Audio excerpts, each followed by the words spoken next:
You've been the president of a firm, or the owner of your own firm. How do we know that you know how to work for someone else and that you will take direction? This is the underlying fear and concern that all employers have when it comes to hiring someone who has either been the president of an organization, run an organization, or owned his or her own firm. The idea that the highest manager of an organization would actually work for someone else scares companies.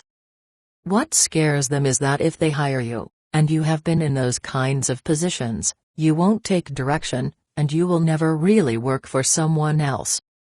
They are concerned that you really won't be happy unless you are running the show. They believe that after a taste of working for someone else, you will leave after a relatively short period of time. It is difficult for most presidents or owners of organizations to work for someone else.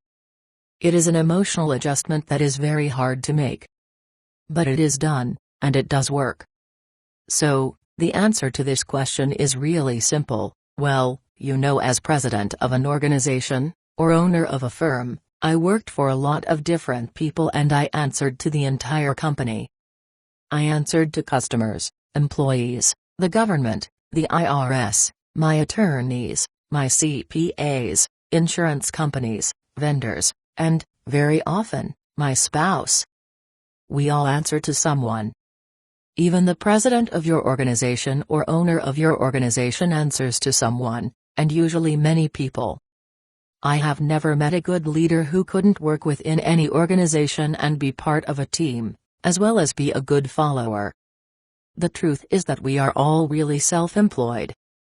In reality, we all work for ourselves within an organization. The organization is simply a group of people working with and for themselves. Someone in the organization signs the paycheck, but the truth is that it's earned by the diligence of each individual. That's the way I approached business when someone else signed a paycheck or when I was responsible for signing the paycheck. In this opportunity, I may not lead the organization, but I still work for myself. My future earnings will depend on how I perform.